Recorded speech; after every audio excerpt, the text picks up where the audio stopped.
আসুন আমরা প্রার্থনা করি।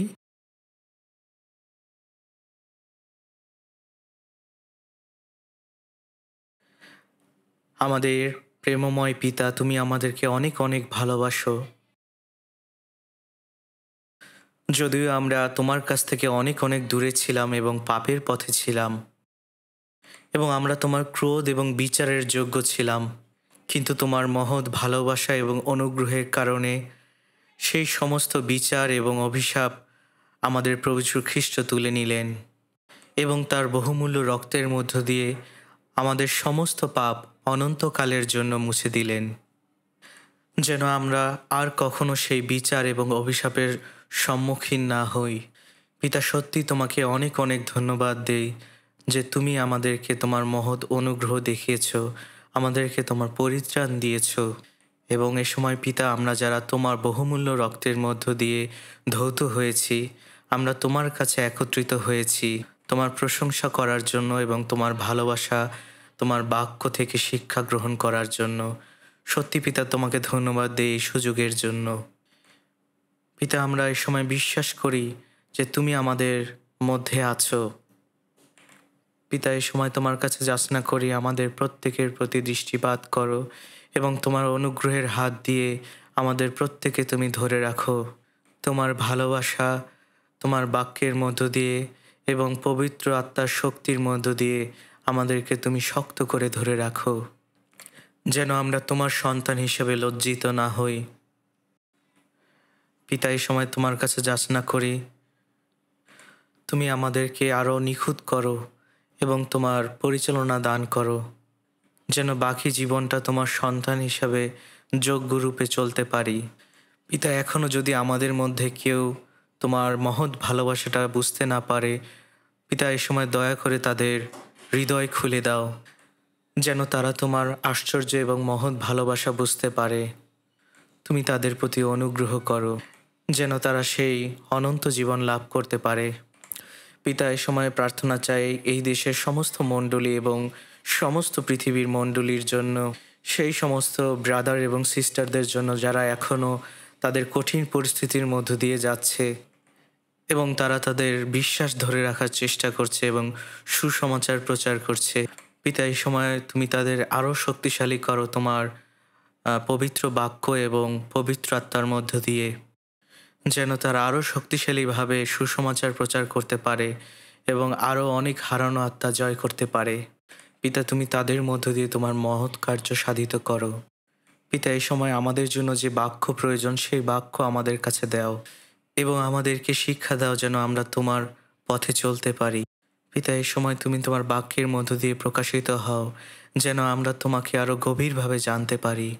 তোমার বাক্যের মধ্য দিয়ে আমাদেরকে শক্ত করে ধরে রাখো, যেন আমরা তোমার পবিত্র আত্মার শক্তিতে চলতে পারি, যেন আমরা আমাদের বাকি জীবনটা তোমার পবিত্র ইচ্ছা অনুযায়ী চলতে পারি। এই সমস্ত প্রার্থনা আমাদের মুক্তিদাতা, ত্রাণকর্তা প্রভু যীশু খ্রিস্টের নামে চাই। আমেন। আসুন আমরা বাইবেল খুলি, গীতসংহিতা 1 অধ্যায়।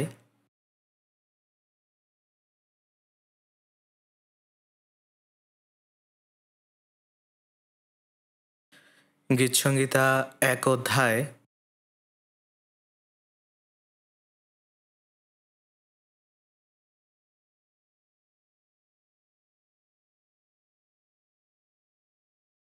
গীতসংহিতা 1 অধ্যায় 1 থেকে 6 পদ।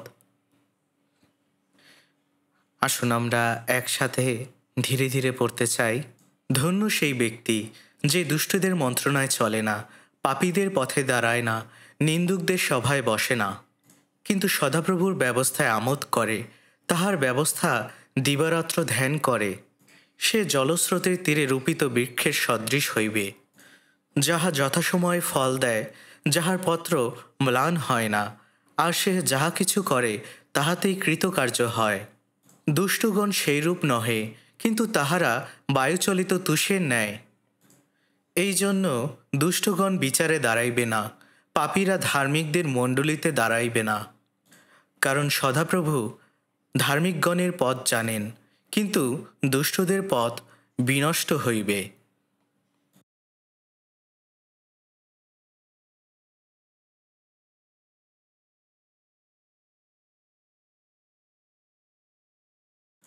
যদি আপনি বারবার গীতসংহিতা ১ অধ্যায়টি পড়েন, খুব স্বাভাবিকভাবেই আপনি মুখস্থ করে ফেলতে পারবেন। কারণ এটা শুধুমাত্র ১ থেকে ৬ অধ্যায় পর্যন্ত। তাই আমরা প্রত্যেকে এটা মুখস্থ করতে চাই, ঠিক আছে? কিন্তু এটা শুধুমাত্র আমাদের মুখস্থ করা উচিত নয়। আমরা যেন এই বাক্যগুলো অবশ্যই আমাদের হৃদয়ে গেঁথে রাখি এবং আমাদেরকে অবশ্যই এই বাক্যগুলো নিয়ে ধ্যান করা উচিত। এবং যখন আমরা এই বাক্যগুলো নিয়ে ধ্যান করব, তখন আমরা সেই মতো জীবনযাপন করতে পারব। গীতসংহিতায় অনেক অনেক প্রার্থনা রয়েছে এবং অনেক বিশ্বাসের সাক্ষ্য রয়েছে এবং আরও অনেক সাক্ষ্য রয়েছে এবং বিভিন্ন আজ্ঞার কথা বলা হয়েছে, যেখানে ঈশ্বরের ইচ্ছার কথা বলা হয়েছে। এবং গীতসংহিতার বেশিরভাগ অধ্যায় ইসরায়েলদের প্রথম রাজাদের একজনের লেখা। তিনি হলেন রাজা দাউদ।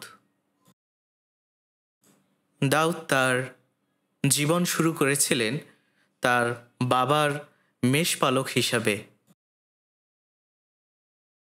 তিনি বলতেন তিনি তার মেষদের অনেক ভালোবাসতেন এবং তাদের যত্ন নিতেন, এবং ঈশ্বরও তাকে অনেক ভালোবাসতেন এবং তার আত্মার যত্ন নিতেন।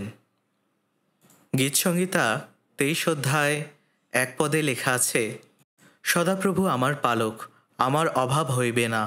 তিনি তৃণভূষিত চরানিতে আমাকে শয়ন করান, তিনি বিশ্রাম জলের ধারে ধারে আমাকে চালান। দাউদ যখন তার মেষপাল চড়াতেন, তখন তিনি এটা বুঝতে পেরেছিলেন যে তিনি যেমনটা তার মেষদেরকে ভালোবাসেন, ঈশ্বর ঠিক তেমনই তাকে ভালোবাসেন এবং তাকে রক্ষা করছেন এবং তিনি তাকে পরিচালিত করছেন। তিনি তার মেষদেরকে বাঁচাবার জন্য ভালুক এবং সিংহের সাথে যুদ্ধ করেছিলেন। যখনই কোনো ভালুক বা সিংহ তার মেষদেরকে আক্রমণ করতে আসতো, দাউদ কখনো তাদের ছেড়ে পালিয়ে যাননি। তিনি তার মেষদের জন্য সেই হিংস্র পশুদের সাথে যুদ্ধ করেছিলেন। আর এইভাবেই রাজা দাউদ সিংহ এবং ভালুকের মুখ থেকে তার মেষদেরকে রক্ষা করেছিলেন। যদিও তিনি আসলে অতটা শক্তিশালী মানুষ ছিলেন না, ঠিক যেমনটা শিমশন ছিলেন, কিন্তু আসলে ঈশ্বর তাকে রক্ষা করেছিলেন সেই ভাল্লুক এবং সিংহের কাছ থেকে। তাই পরবর্তীতে দাউদ যখন যুদ্ধে গেলেন, তিনি দেখলেন পলিস্টীয় গলিয়াতকে, এবং সেই গলিয়াত ঈশ্বরের বিরুদ্ধে নিন্দা করছিল যখন সে ইসরায়েলদের সাথে যুদ্ধ করছিল। তাই দাউদ তখন রাজা শাউলের কাছে গেলেন এবং তাকে বললেন যে আমি গলিয়াতের সাথে যুদ্ধ করতে চাই। মনে রাখবেন, সেই সময় দাউদ ছিলেন খুবই যুবক একজন ব্যক্তি। তার বয়স তখন আসলে খুবই অল্প ছিল। সেই সময় গলিয়াত ছিলেন একজন বড় মাপের প্রধান সৈনিক এবং তিনি একজন দৈত্যাকার মানুষ ছিলেন। তিনি দেখতে অনেকটা দৈত্যের মতো ছিলেন এবং তার উচ্চতা স্বাভাবিক মানুষ থেকে অনেক বড় ছিল। তার হাত এবং পায়ে ৬টি করে আঙুল ছিল, তাই তিনি আসলেই দেখতে দৈত্যের মতো ছিলেন। এবং বাইবেলে লেখা আছে তার বর্ষাটি দেখতে ছিল অনেক মোটা এবং ভারী, এবং ইসরায়েলরা তাকে দেখে ভয়ে কাঁপছিল। কেউই স্বেচ্ছায় তার সাথে যুদ্ধ করতে চায়নি। কিন্তু দাউদ শাউলকে বলেছিল যে গলিয়াত ঈশ্বরের লোকদেরকে নিন্দা করছে, বিদ্রূপ করছে, তাই আমি তার সাথে যুদ্ধ করব। এটা আসলেই কতটা আশ্চর্য একটি বিষয়, তাই না? তখন রাজা শাউল বলেছিলেন যে সত্যি তোমার সাহসের প্রশংসা করছি, কিন্তু এটা আসলে কখনোই সম্ভব নয়। গলিয়াত আসলে একজন অনেক বড় মাপের যোদ্ধা ছিল এবং সে একজন ট্রেনিং প্রাপ্ত সৈনিক ছিল। সেই সময় আসলে এমন কেউই ছিল না যে তার সাথে যুদ্ধ করবে। কিন্তু দাউদ তখন এই কথা বলেছিলেন যে রাজা, আপনার এই দাস তার পিতার মেষদেরকে রক্ষা করেছে। যখনই কোনো সিংহ বা ভাল্লুক এসে আমার মেষদেরকে আক্রমণ করেছে, আমি সবসময় তাদেরকে বাঁচিয়েছি এবং রক্ষা করেছি। আমি সেই সিংহ এবং ভাল্লুকের সাথে যুদ্ধ করেছি এবং খালি হাতে তাদেরকে মেরেছি। তিনি বলেছিলেন যে আপনার এই দাস সিংহ এবং ভাল্লুককে মেরেছে। তাই আমি এটা বিশ্বাস করি যে ঈশ্বর আমাকে এই পলিস্টীয় গলিয়াতের হাত থেকেও রক্ষা করবেন। তাই দাউদ যখন তার মেষদেরকে চড়াচ্ছিলেন এবং তার মেষদেরকে ভালোবেসেছিলেন, তিনি এটা বুঝতে পেরেছিলেন যে ঈশ্বরও তাকে কতটা ভালোবাসেন। যখন ঈশ্বর তাকে রক্ষা করছেন এবং তার যত্ন নিচ্ছেন, ঠিক একই রকম মনোভাব দাউদের মধ্যে ছিল। তিনিও তার মেষদের যত্ন নিতেন এবং রক্ষা করতেন। তাই আসলে দাউদের মধ্যে একটি বিশ্বাস ছিল যে ঈশ্বর তার সঙ্গে রয়েছে। এই বিশ্বাস ছাড়া তিনি কখনোই গলিয়াতের সম্মুখীন হতে পারতেন না। তো দাউদের কাছে এক ধরনের ফিঙা বা গুলতি ছিল, যেটা তিনি সবসময় তার কাছে রাখতেন। তিনি সেই গুলতি দিয়ে তার মেষদের রক্ষা করতেন। তিনি তখন 5টি পাথর তার ঝুলিতে রাখলেন এবং সেই ঝুলি থেকে একটি পাথর নিয়ে তিনি তার গুলতিতে রাখলেন এবং তিনি সেটা ঘুরাতে ঘুরাতে গলিয়াতের কাছে গেলেন। গলিয়াত হয়তোবা এটাই ভেবেছিলেন যে এই ছোট বালকটি এখানে কি করছে, তুমি এখানে কি করছো? তখন দাউদ বললেন যে আমি এসেছি সেই জীবন্ত ঈশ্বরের নামে, যে ঈশ্বরকে তুমি আজকে নিন্দা করেছিলে। জীবন্ত ঈশ্বর তোমাকে আমার হাতে দিবে। এবং গলিয়াতের এই বিষয়টি অনেক অপমানজনক লেগেছিল। সে হয়তোবা এটা বলেছিল যে তোমাদের কি কেউই নেই আমার সাথে যুদ্ধ করার, তাই তোমরা এরকম একটি ছোট বালককে পাঠিয়েছো আমার সাথে যুদ্ধ করার জন্য। সে তখন এই কথা বলেছিল যে তোকে আজকে ছিন্ন বিচ্ছিন্ন করে ফেলবে এবং আকাশের পাখিরা তোর মাংস খাবে। আপনি যদি এই বিষয়টি নিয়ে একটু চিন্তা করেন, এটা সত্যি একটি অবিশ্বাস্য পরিস্থিতি।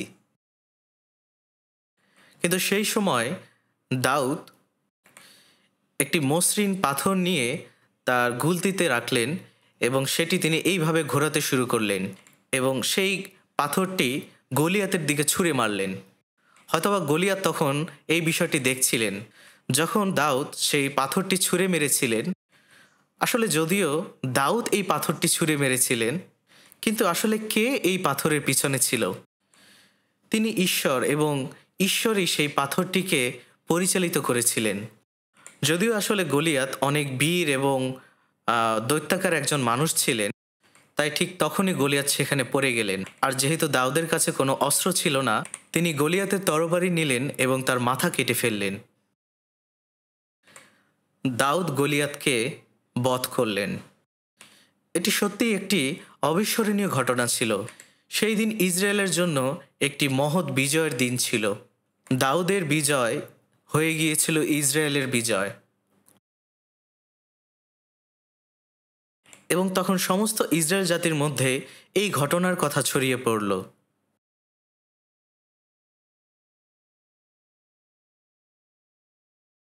এবং আমরা জানি যে পরবর্তীতে দাউদ ইসরায়েলের রাজা হলেন।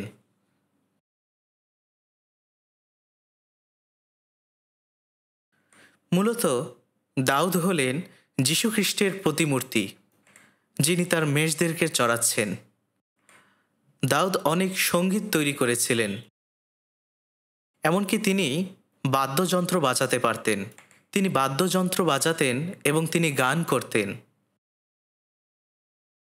আর এই কারণেই গীতসংহিতার অনেকগুলো অধ্যায় দাউদের লেখা।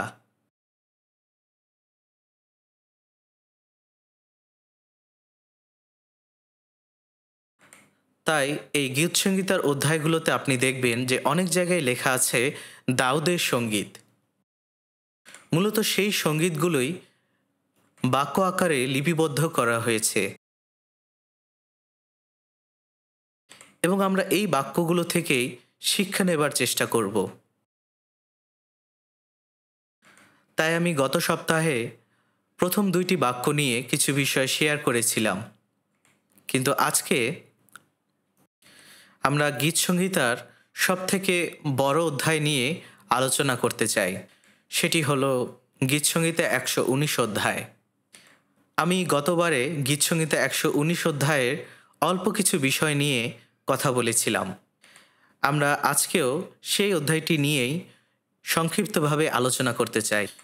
আসুন আমরা গীতসংহিতা ১১৯ অধ্যায় দেখি।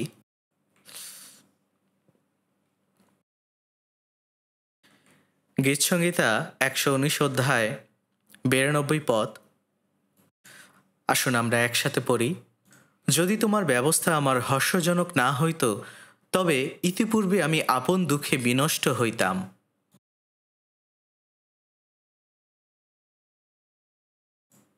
অবশ্যই গীতসংহিতা ১১৯ অধ্যায়টিও দাউদের লেখা। দাউদ যদিও ইসরায়েলের রাজা ছিলেন, কিন্তু তার জীবনে অনেক দুঃখ কষ্ট ছিল। অবশ্যই তার জীবনে অনেক ভুলের কারণে ঈশ্বর তাকে এই কষ্টগুলো দিয়েছিলেন, কিন্তু এরপরও তাকে আরও অনেক দুঃখ কষ্ট ঈশ্বর দিয়েছিলেন, যাতে তিনি আরও বেশি পরিশুদ্ধ হতে পারেন। ইসরায়েলের প্রথম রাজা শাউল সেই সময় রাজত্ব করছিলেন। যদিও তিনি তখনকার সময় রাজা ছিলেন, একদিন তিনি শুনতে পেলেন যে ইসরায়েল স্ত্রীলোকেরা এই গান করছে যে শাউল বধ করলেন সহস্র সহস্র, দাউদ বধ করলেন অযুত অযুত। তো তারা আসলে এই কথাই বলছিলেন যে শাউল রাজা ১,০০০ মানুষ বধ করেছিলেন, কিন্তু দাউদ ১০,০০০ মানুষ বধ করেছিলেন। এই বিষয়টি শুনে তখন থেকে শাউল দাউদের উপর ঈর্ষান্বিত হলেন। তাই তখন তিনি মনে মনে ভাবলেন যে এখন দাউদের আর কী বা চাওয়ার আছে। শাউল আসলে তখন তার রাজ্য হারাবার ভয় করেছিলেন। তিনি এটা ভেবেছিলেন যে দাউদ হয়তোবা তার সিংহাসন দখল করবে। তাই তিনি তখন থেকে দাউদের উপর নজর রাখা শুরু করলেন এবং দাউদকে তিনি অনেকভাবে মারার চেষ্টা করেছিলেন। এমনকি তিনি দাউদের দিকে বর্ষা ছুঁড়ে মেরেছিলেন। তিনি প্রতিনিয়ত দাউদের প্রাণ নেওয়ার চেষ্টা করেছিলেন, আর এই কারণেই দাউদকে এক জায়গা থেকে অন্য জায়গায় পালিয়ে বেড়াতে হয়েছিল। এমনকি সেই সময় দাউদকে ইসরায়েলদের শত্রুদের কাছেও আশ্রয় নিতে হয়েছিল। তিনি পলিস্টীয়দের কাছেও আশ্রয় নিয়েছিলেন, যেখানে তাকে অনেক বেশি বিদ্রূপ করা হয়েছিল এবং তাকে এতটা কষ্টের মধ্যে দিয়ে যেতে হয়েছিল যেটা তিনি কখনো কল্পনাও করেননি। এবং তিনি অনেকবার প্রায় মারা যাচ্ছিলেন। যদি ঈশ্বর তাকে রক্ষা না করতেন, তাহলে দাউদ অনেক আগেই ধ্বংস হয়ে যেতেন। শাউল রাজা তার সৈন্যবাহিনীকে ব্যবহার করেছিলেন এবং প্রতিনিয়ত দাউদকে মারার জন্য অনেকবার তাড়না করেছিলেন। তাই সেই সময় দাউদকে অনেক অনেক বেশি দুঃখ কষ্টের মধ্য দিয়ে যেতে হয়েছিল, যে ঘটনাগুলো প্রথম সমুয়েলে লেখা আছে। কিন্তু পরবর্তীতে ঈশ্বর শাউলকে মেরে ফেললেন এবং দাউদকে ইসরায়েলের রাজা করলেন। কিন্তু এমনকি তিনি রাজা হবার পরেও তাকে অনেক তাড়নার মধ্যে যেতে হয়েছিল। দাউদের নিজের ছেলে অবশালোমের জন্য তাকে অনেক তাড়নার মধ্য দিয়ে যেতে হয়েছিল। অবশালোম নামটি অদ্ভুত একটি নাম, যার অর্থ শান্তির পিতা। কিন্তু এটা বলা হয়ে থাকে অবশালোম দেখতে অনেক সুন্দর ছিলেন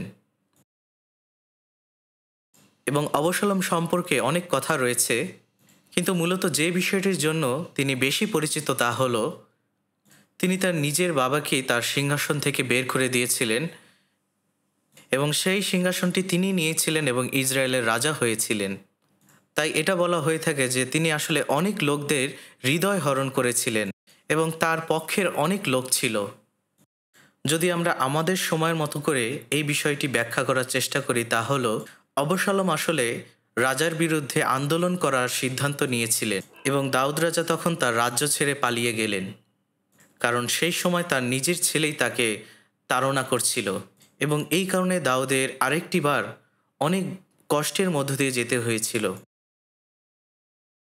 এবং অবশ্যই শেষ পর্যন্ত ঈশ্বর অবশালোমকে মেরে ফেলেছিলেন একটি যুদ্ধের মধ্য দিয়ে।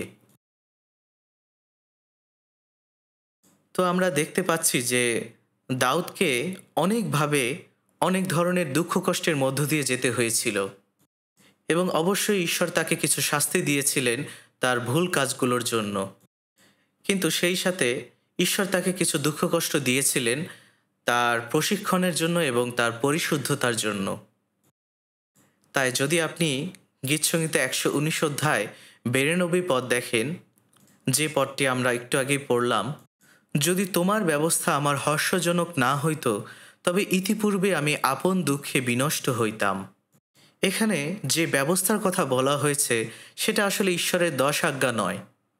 এখানে এই ব্যবস্থা বলতে বোঝানো হয়েছে ঈশ্বরের বাক্যকে। তাই এখানে বলা হয়েছে, যদি তোমার ব্যবস্থা আমার হর্ষজনক না হইত, তবে ইতিপূর্বে আমি আপন দুঃখে বিনষ্ট হইতাম।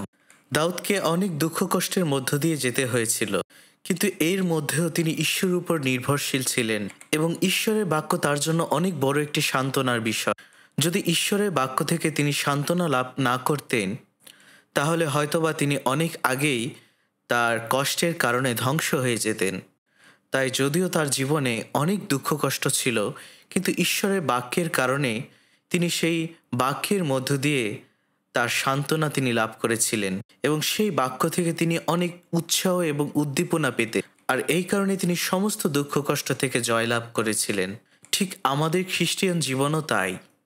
আমাদের এই জীবনে অনেক ধরনের দুঃখ কষ্টের সম্মুখীন হতে হবে এবং কখনো কখনো আমরা ঈশ্বরের কাছ থেকে অনেক শাস্তি এবং শাসন পাব আমাদের নিজেদের ভুলের জন্য, আমাদের পাপের জন্য, এবং কখনো কখনো আমাদেরকে অনেক দুঃখ কষ্টের মধ্য দিয়ে যেতে হবে। সেগুলো মূলত আমাদের জন্য পরীক্ষা। কিন্তু যদিও আমাদের জীবনে অনেক দুঃখ কষ্ট রয়েছে, যদি আমরা ঈশ্বরের বাক্য পড়ি, সেই বাক্য নিয়ে ধ্যান করি, তখন সেই বাক্যই আমাদের জন্য সান্ত্বনাজনক হয়ে দাঁড়ায়। সেই বাক্য থেকে আমরা আনন্দ পাই, আমরা নতুন উৎসাহ এবং উদ্দীপনা পাই এবং সেই সমস্ত দুঃখ কষ্টকে জয় করতে পারি। আর এই কারণে দাউদ বলেছিলেন, যদি তোমার বাক্য থেকে আমি আনন্দ না পেতাম, তাহলে অনেক আগে আমি ধ্বংস হয়ে যেতাম। আসলে এমনটি নয় যে খ্রিস্টানদের কোনো দুঃখ কষ্ট নেই। আমাদের আসলে অনেক অনেক দুঃখ কষ্ট রয়েছে, কিন্তু আমাদের বিশ্বাস রয়েছে যে আমাদের সঙ্গে ঈশ্বর রয়েছেন এবং তার বাক্য রয়েছে। হ্যাঁ, যদিও আমরা নিজেদের চোখ দিয়ে ঈশ্বরকে দেখতে পাই না, কিন্তু আমরা জানি তিনি তার বাক্যের মধ্য দিয়ে সেই প্রতিজ্ঞা আমাদেরকে দিয়েছেন এবং তার সেই বাক্য আমাদেরকে সান্ত্বনা দিচ্ছে। সেই বাক্যের মধ্য দিয়ে আমরা উৎসাহ এবং উদ্দীপনা পাচ্ছি এবং সমস্ত দুঃখ কষ্ট থেকে আমরা অতিক্রম করতে পারছি। আর এই বাক্যের জন্য আমরা এখনও ঈশ্বরের প্রতি বিশ্বাস রাখতে পেরেছি এবং তাকে অনুসরণ করছি। ঈশ্বরের বাক্যই আমাদেরকে কখনো পড়ে যেতে দিচ্ছে না। তাই ঈশ্বরের এই বাক্য যদি না থাকতো, আর এই কারণেই দাউদ বলেছিলেন যে তোমার বাক্য যদি আমাকে আনন্দ না দিত, তাহলে অনেক আগেই আমি ধ্বংস হয়ে যেতাম। আসলে এই একই হৃদয় আমাদের মধ্যেও রয়েছে। আমরাও অনেক ধরনের দুঃখ কষ্ট এবং পরীক্ষার মধ্য দিয়ে যাই, কিন্তু ঈশ্বরের বাক্যের জন্যই আমরা সেই সান্ত্বনা লাভ করতে পারি, আনন্দ লাভ করতে পারি এবং সেই উৎসাহ পাই এবং আমরা সমস্ত বাধা অতিক্রম করতে পারি। আর এই কারণে আমরা যখন দুঃখ কষ্টের মধ্যে থাকি, তখন আমরা ঈশ্বরের উপর নির্ভর করতে পারি। আমরা তখনও ঈশ্বরের বাক্যের উপর নির্ভর করি। আসুন আমরা গীতসংহিতা ১১৯ অধ্যায় ৯৩ থেকে ৯৪ পদ দেখতে চাই। আসুন আমরা একসাথে পড়ি। আমি তোমার নির্দেশমালা কখনো ভুলিয়া যাইব না, কারণ তদ্বারা তুমি আমাকে সঞ্জীবিত করিয়াছ। আমি তোমারই, আমাকে পরিত্রাণ করো, কারণ আমি তব নির্দেশমালার অন্বেষণ করিয়াছি।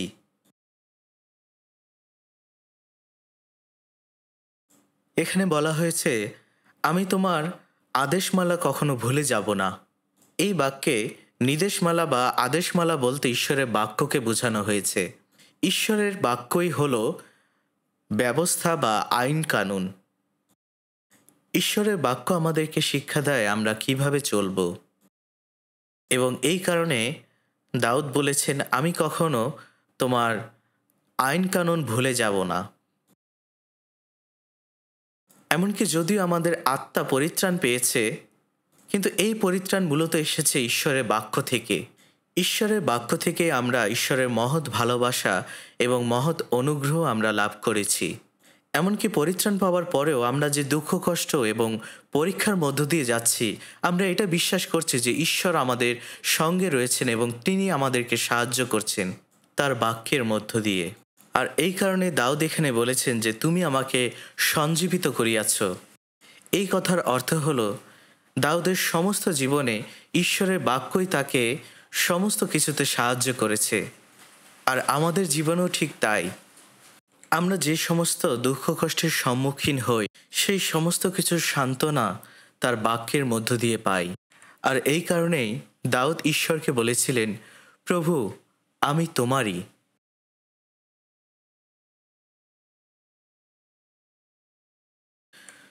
রোমিও 1 অধ্যায় লেখা আছে যে তোমরাও খ্রিস্টের আহত লোক। প্রথম করিন্থীয় 6 অধ্যায় 19 থেকে 20 পদে লেখা আছে, অথবা তোমরা কি জানো যে তোমাদের দেহ পবিত্র আত্মার মন্দির, যিনি তোমাদের অন্তরে থাকেন, যাহাকে তোমরা ঈশ্বর হইতে প্রাপ্ত হইয়াছ, আর তোমরা নিজের নও, কারণ মূল্য দ্বারা কৃত হইয়াছ। অতএব তোমাদের দেহে ঈশ্বরের গৌরব করো। যারা পরিত্রাণ পেয়েছে তাদের দেহ আত্মা সমস্ত কিছু যীশুখ্রিস্ট তার বহুমূল্য রক্ত দিয়ে কিনেছেন।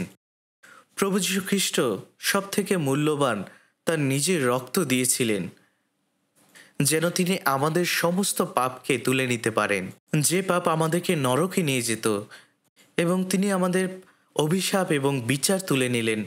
আমাদের জায়গায় তিনি বিচারিত হলেন। এবং বাইবেলের সমস্ত জায়গায় এই কথাই লেখা আছে যে যীশুখ্রিস্টের বহুমূল্য রক্ত দ্বারা তিনি আমাদেরকে কিনে নিয়েছেন। আর এই কারণে প্রেরিত পৌল বলেছেন যে আর তোমরা নিজের নাও, কারণ তোমরা মূল্য দ্বারা কৃত হইয়াছ। কারণ যীশুখ্রিস্ট তার বহুমূল্য রক্ত দিয়ে আমাদের দেহ, আমাদের আত্মা, আমাদের সমস্ত কিছু কিনে নিয়েছেন। তাই আমাদের সমস্ত কিছুই আসলে প্রভুরই। তাই যখন আমরা এটা বিশ্বাস করেছি যে আমরা প্রভুর, তাই আমাদেরকে অবশ্যই প্রভুর ইচ্ছা অনুযায়ী জীবনযাপন করতে হবে। এই কারণে তিনি বলেছেন যে ঈশ্বরকে গৌরবান্বিত করো তোমার দেহ দিয়ে এবং তোমার আত্মা দিয়ে। রোমিও 14 অধ্যায় 7-8 পদে লেখা আছে, কারণ আমাদের মধ্যে কেহ আপনার উদ্দেশ্যে জীবিত থাকে না এবং কেহ আপনার উদ্দেশ্যে মরে না। কেননা যদি আমরা জীবিত থাকি তবে প্রভুরই উদ্দেশ্যে জীবিত থাকি, এবং যদি মরি তবে প্রভুরই উদ্দেশ্যে মরি। অতএব আমরা জীবিত থাকি বা মরি, আমরা প্রভুরই। এই বাক্যটি মূলত আমাদের বিষয়ক বলা হয়েছে, অর্থাৎ পরিত্রাণপ্রাপ্ত খ্রিস্টিয়ানদের কথাই বলা হয়েছে। তাই যদি আমরা বিশ্বাস করি যে ঈশ্বর আমাদের পিতা এবং আমরা অনন্ত জীবন পেয়েছি এবং আমাদের মধ্যে সেই প্রত্যাশা রয়েছে, তাই আমাদের মধ্যে কেউই আর নিজের জন্য বাঁচতে পারি না বা নিজের জন্য মরতে পারি না। এটা কি সত্যি? সত্যি কি আসলে তাই? আপনি কি এর উত্তর দিতে পারবেন? হ্যাঁ? যদি আমরা এর উত্তর হ্যাঁ বলি তাহলে এটাই সঠিক উত্তর। কিন্তু সমস্যা হলো অনেক সময় এই উত্তরের সাথে আমাদের জীবনের মিল পাওয়া যায় না। আর তাই এই কারণে আমরা কখনো এর উত্তরটি আত্মবিশ্বাসের সাথে দিতে পারি না। আমরা কেউই আর নিজের জন্য বাঁচতে পারি না, তাই না? আমাদের নিজেদের উপরে আর কোনো কর্তৃত্ব নেই। কেন নেই? কারণ আমাদের মধ্যে এমন কিছুই নেই যেটা আমাদের। কারণ আমাদের দেহ, আমাদের আত্মা, আমাদের জীবন, আমাদের সমস্ত কিছুই প্রভুর রক্ত দ্বারা কৃত হয়েছে। আর এই কারণেই আমরা প্রভুর, এবং আমাদেরকে এখন তার ইচ্ছানুসারেই জীবনযাপন করতে হবে। ঈশ্বর কি চান সেই অনুযায়ী আমাদেরকে জীবনযাপন করতে হবে। প্রথম করিন্থীয় 10 অধ্যায় 31 পদে লেখা আছে, অতএব তোমরা ভোজন কি পান কি যাহা কিছু করো, সকলেই ঈশ্বরের গৌরব অর্থে করো। কারণ আমরা আসলে প্রভুরই, তাই আমরা প্রভুর জন্যই বেঁচে আছি। আমরা প্রভুর জন্য বাঁচব এবং প্রভুর জন্যই মারা যাব। অর্থাৎ আমরা বাঁচি বা মরি, আমরা প্রভুরই। তাই আমরা কেউই আর নিজেদের নই, আমরা প্রত্যেকেই আসলে প্রভুর। এবং যেহেতু আমরা প্রভুর, তাই আমাদের নিজেদের জন্য বাঁচার কোনো অধিকার নেই এবং আমাদের নিজেদের জন্য মৃত্যুবরণ করারও কোনো অধিকার নেই। যদি আমরা প্রভুর হই তাহলে তার ইচ্ছানুসারেই আমরা বাঁচব এবং সেই মতো কাজ করব, এবং তিনি যখন চাবেন তখন আমরা মারা যাব। তাই আমরা বাঁচি বা মরি, আমরা সমস্ত কিছুই প্রভুর ইচ্ছানুসারে করব।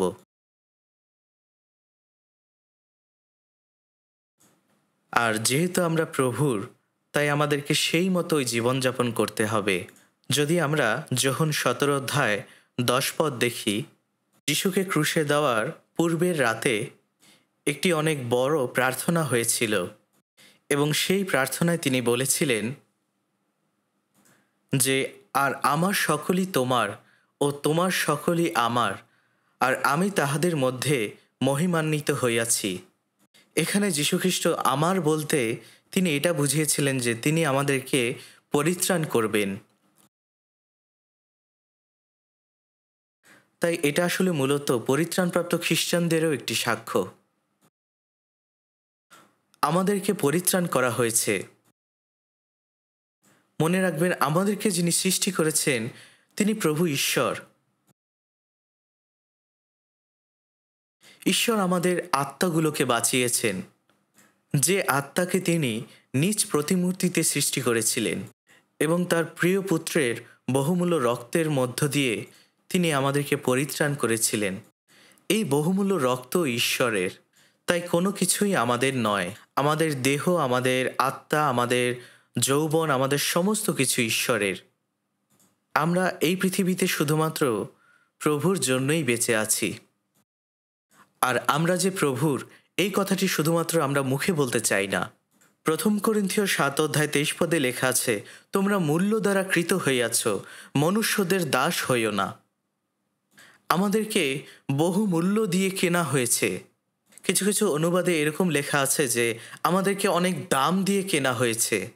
যদি আপনি 1 পিতর 1:18 দেখেন, তোমরা তো জানো তোমাদের পিতৃপুরুষগণের সমর্পিত অলিক আচার ব্যবহার হইতে তোমরা ক্ষয়নীয় বস্তু দ্বারা, রৌপ্য বা স্বর্ণ দ্বারা মুক্ত হও নাই, কিন্তু নির্দোষ ও নিষ্কলঙ্ক মেষশাবক স্বরূপ খ্রিস্টের বহুমূল্য রক্ত দ্বারা মুক্ত হইয়াছ। ঈশ্বরে একমাত্র প্রিয় পুত্র তার জীবন দিয়েছিলেন এবং তার বহুমূল্য রক্ত দিয়ে আমাদেরকে পরিত্রাণ করেছেন। তাহলে আমরা যদি একটু চিন্তা করি, এটি কতটা না মূল্যবান একটি বিষয়। তিনি কতটা মূল্য দিয়েছিলেন আমাদেরকে বাঁচাবার জন্য। এই কারণে এখানে লেখা আছে আমরা যেন মানুষের দাস না হই। আমরা আর নিজেদের দাস নই বা অন্যের দাস নই, কিন্তু আমরা শুধুমাত্র খ্রিস্টের দাস। ঠিক যেমনটা গীতসংহিতায় দাউদ বলেছিলেন, আমি তোমারই প্রভু, আমি তোমারই। এই ধরনের সাক্ষ্যই আমাদেরকে অবশ্যই দিতে হবে, যেন আমরা প্রভুর ইচ্ছানুসারে জীবনযাপন করতে পারি। আমাদের আর অধিকার নেই আমাদের নিজেদের জন্য বাঁচার, এবং আর অধিকার নেই আমাদের নিজেদের জন্য মরবার। আমাদের সমস্ত কিছু যদি ঈশ্বরের হয়ে থাকে, তাহলে কি আমরা আমাদের ইচ্ছা মতো যা খুশি করতে পারি? আমাদেরকে অবশ্যই এটা মনে রাখতে হবে, আমরা এই জগতে বেঁচে আছি শুধুমাত্র ঈশ্বরকে গৌরব করবার জন্য। এবং সেই বিষয়টি আমরা গীতসংহিতার এই বাক্যগুলোতে দেখতে পাচ্ছি। এই বাক্যে আসলে এটাই বলা হয়েছে যে আমি তোমারই। লেখা আছে, আমি তোমারই, আমাকে পরিত্রাণ করো। যখন এখানে বলা হয়েছে আমাকে পরিত্রাণ করো, অর্থাৎ আমরা ঈশ্বরের কাছে যাচনা করছি তিনি যেন আমাদেরকে সুরক্ষা দান করেন, যেন তিনি আমাদের সমস্ত দুঃখ কষ্ট থেকে রক্ষা করেন, কারণ আমরা প্রভুরই এবং আমরা এটা জানি যে ঈশ্বর আমাদেরকে রক্ষা করেন। যদি আপনি গীতসংহিতা 119:97 দেখেন, আসুন আমরা 119:97 পড়তে চাই। আমি তোমার ব্যবস্থা কেমন ভালোবাসি, তাহা সমস্ত দিন আমার ধ্যানের বিষয়। এখানে দাউদ বলেছেন যে আমি তোমার ব্যবস্থা কত ভালোবাসি, আমি সারা দিন তা নিয়ে ধ্যান করি। তিনি বলেছেন আমি তোমার বাক্যকে অনেক ভালোবাসি।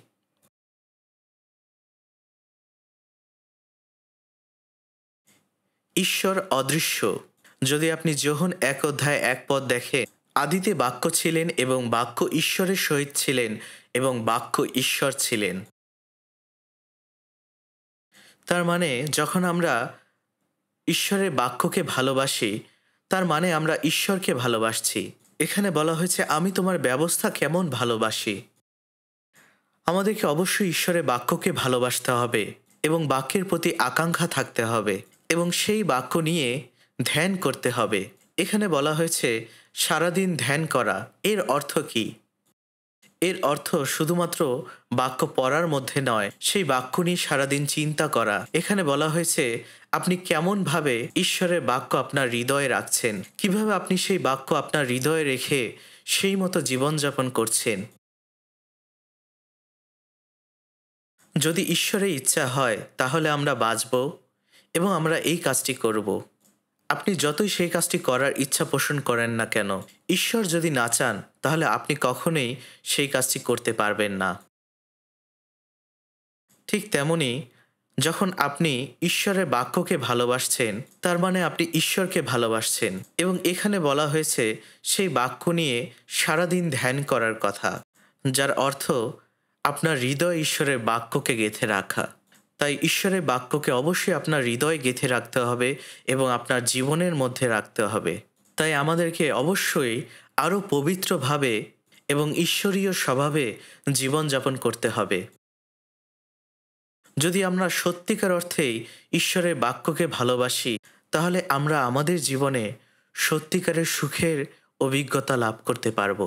এখানে লেখা আছে তোমার বাক্যকে আমি কত ভালোবাসি এবং আমি সারা দিন তা নিয়ে ধ্যান করি। এখানে যে ব্যবস্থার কথা বলা হয়েছে, আপনার কাছে কি মনে হয়? আমাদের জীবনে যা কিছুই ঘটুক না কেন, আমাদেরকে অবশ্যই সব সময় তার বাক্য নিয়ে চিন্তা করতে হবে।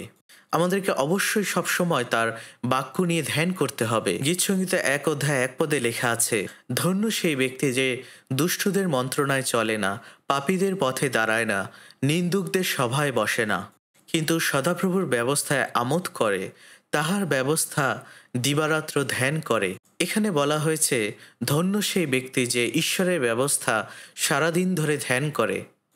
এর অর্থ যখন আপনি ঘুমাচ্ছেন, যখন আপনি জেগে আছেন, আপনি যা কিছুই করছেন না কেন, আপনার সব সময়ের চিন্তা হলো ঈশ্বরের বাক্য।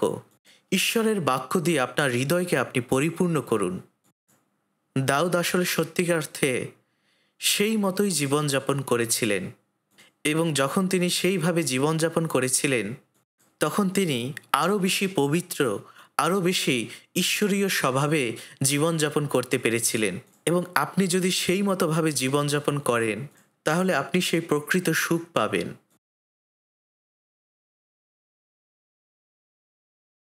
যদি আপনি তার বাক্যের আকাঙ্ক্ষায় জীবনযাপন করেন, তার বাক্যের কাছাকাছি থাকেন এবং তার বাক্য পালন করার চেষ্টা করেন। আসুন আমরা গীতসংহিতা 119 অধ্যায় 103 পদ দেখি। আসুন আমরা একসাথে পড়ি। গীতসংহিতা 119 অধ্যায় 103 পদ। তোমার বচন সকল আমার তালুতে কেমন মিষ্ট লাগে, আহা আমার মুখে মধু হইতেও মধুর। দাউদ এখানে বলছেন যে ঈশ্বরের বাক্য তার মুখে মিষ্টি লাগছে।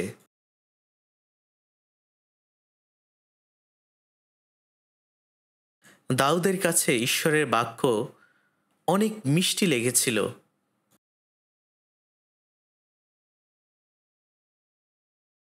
যারা কখনো মধুর স্বাদ গ্রহণ করেননি, তাদের কাছে আপনি যতটাই বলুন সেই স্বাদ আসলে কেমন, তারা কখনই এটা বুঝতে পারবে না যতক্ষণ না তারা সেই মধুর স্বাদ না নিচ্ছে।